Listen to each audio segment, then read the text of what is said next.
जय हिंद। कैसे हैं आप लोग? उम्मीद है कि अच्छे होंगे और अपनी तैयारी को नया आयाम दे रहे होंगे। तो आप लोग का मैं स्वागत करता हूं आपके ही चैनल RSJ एजुकेशन 91 में। तो जैसा कि आपको पता है कि अभी 10 बजे हैं और 10 बजे हम लोग जो है कि प्रैक्टिस सेट करते हैं, जो कि चैप्टर वाइज होता है। हर एक चैप्टर का एक चैप्टर लेते हैं और उसके प्रैक्टिस सेट किया जाता है।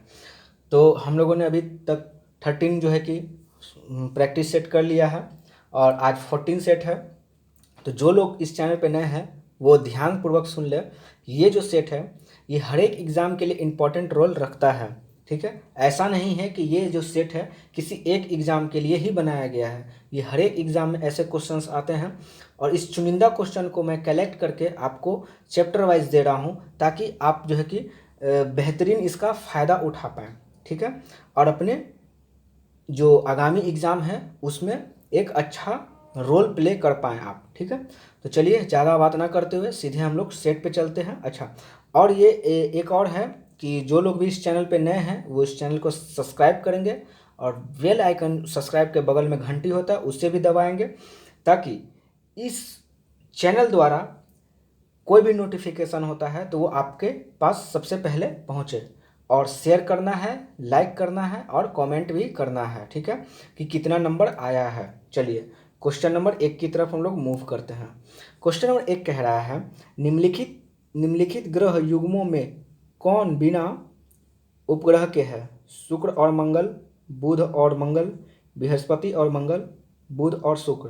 क्वेश्चन कहने का मतलब, अच्छा आप लोग आंसर दीजिए। चलिए यहाँ पे हमारा ऑप्शन नंबर तो हो जाएगा डी।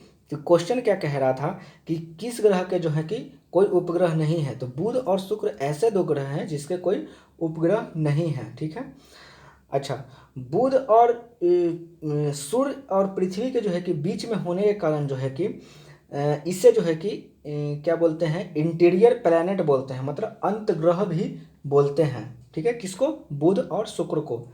बुध की मैं बात करूं तो इस पे जो है कि कोई वायुमंडल नहीं होती, इस पे कोई जीवन की संभावना है नहीं।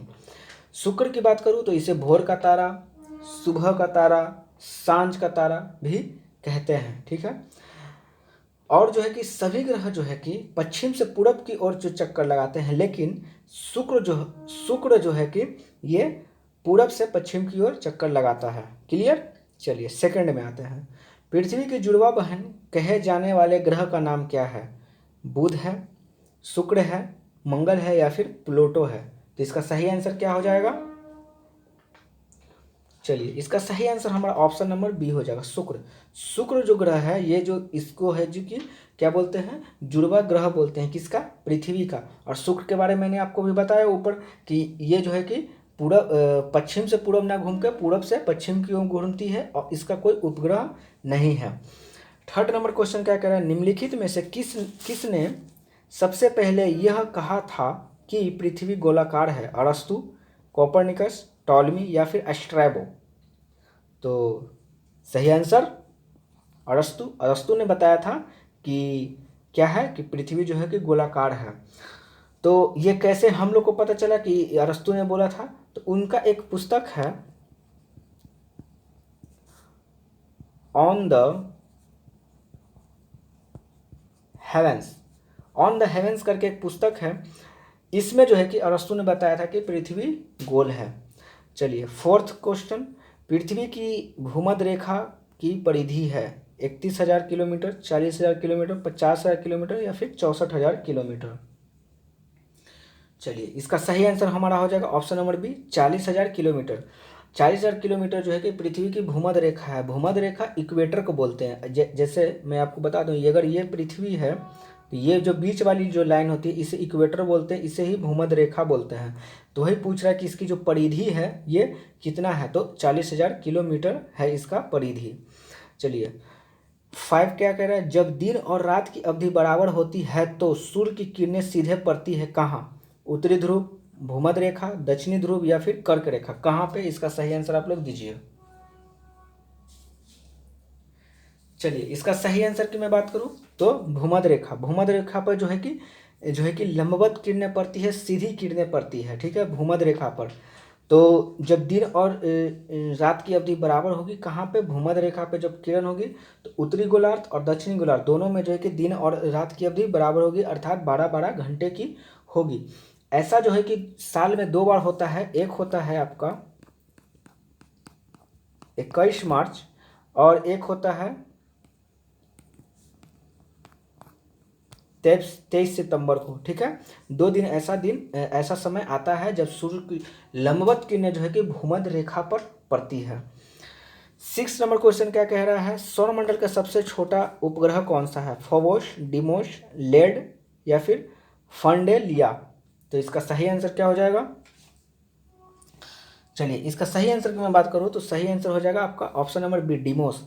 डिमोस जो है कि सौरमंडल का सबसे छोटा ग्रह है, मतलब सॉरी सबसे छोटा ग्रह नहीं, सबसे छोटा उपग्रह है।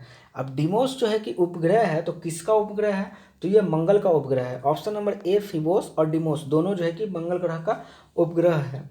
सबसे बड़े मैं उपग्रह की बात करूँ तो बृहस्पति का गैनीमेड होता है, वो सबसे बड़े उपग्रह है। 7 नंबर क्वेश्चन, सूर्य के इर्द गिर्द परिक्रमा में निम्नलिखित में से कौन सा ग्रह अधिकतम समय लेता है, पृथ्वी, बृहस्पति, मंगल या शुक्र। तो जो कौन सा जो है कि अधिकतम समय लेता है, तो देखिए ऑप्शन के अनुसार हमारा आंसर यहाँ पे हो जाएगा ऑप्शन नंबर बी, पृथ्वी, ठीक है। क्योंकि सॉरी पृथ्वी नहीं, बृहस्पति पृथ्वी जो है कि 365 दिन लेती है, ठीक है। बृहस्पति की मैं बात करूँ तो 11.9 वर्ष लेता है। मंगल की बात करूँ तो 687 डेज लेता है। और शुक्र की बात करूँ तो 225 दिन लेता है। तो इस ऑप्शन के हिसाब से हमारा बृहस्पति सही आंसर है, ठीक है। चलिए नेक्स्ट है 8, किस ग्रह की उपस्थिति के कारण जो कि वरुण हरे रंग का दिखाई देता है, मीथेन, अमोनिया, नाइट्रोजन या फिर हाइड्रोजन। सही आंसर क्या है, चलिए इसका सही आंसर है हमारा ऑप्शन नंबर ए, मीथेन जो है कि मीथेन के कारण जो है कि हमारा जो हो ये वरुण ग्रह है ये हरे रंग का दिखाई देता है, ठीक है। और ये सूर्य की परिक्रमा की मैं बात करूं तो 165 डेज में जो है कि सूर्य की परिक्रमा जो है कि मीथेन पूरा करता है, मीथेन बोल रहा हूँ, वरुण पूरा करता है, ठीक है। चलिए नेक्स्ट 9 नंबर क्वेश्चन, आकाश का सबसे चमकदार तारा कौन सा है, प्रोक्सिमा सेंचुरी, वर्नाड, नेबुला ऑब्लिगेटा या फिर सिरियन। ऑब्लिगेटा छूट गया है, आप लोग लिख लीजिएगा नेबुला ऑब्लिगेटा। तो इसका सही आंसर क्या हो जाएगा हमारा, चलिए इसका सही आंसर हो जाएगा हमारा सिरियन जो है कि आकाश में जो है कि चमकने वाला सबसे चमकदार तारा है सिरियन, ठीक है।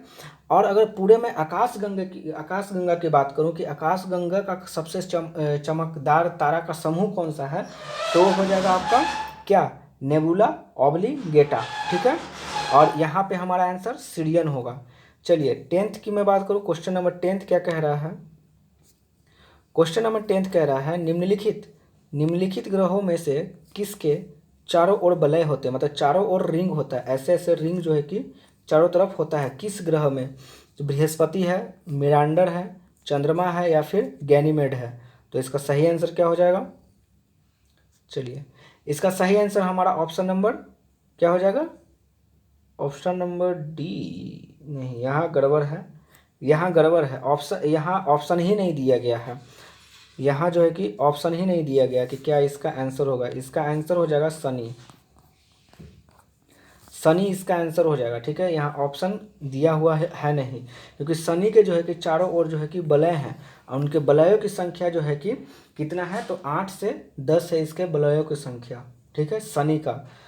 तो यहाँ पे आप लोग ऑप्शन करेक्शन कर लीजिएगा, यहाँ पे ऑप्शन जो है कि शनि नहीं दिया हुआ, लेकिन हमारा ऑप्शन जो है कि शनि सही होगा। तो इस प्रकार हम लोगों ने जो है कि 10 क्वेश्चन जो है कि क्लियर कर लिया, क्वेश्चंस कम थे, ठीक है, 10 क्वेश्चंस कंप्लीट कर लिया है। उम्मीद है कि आपको ये क्वेश्चन अच्छे लगे होंगे, ठीक है। तो चलिए ठीक है, क्वेश्चंस तो ख़त्म हो गया, अब मिलते हैं नेक्स्ट वीडियो में, तब तक के लिए धन्यवाद, जय हिंद।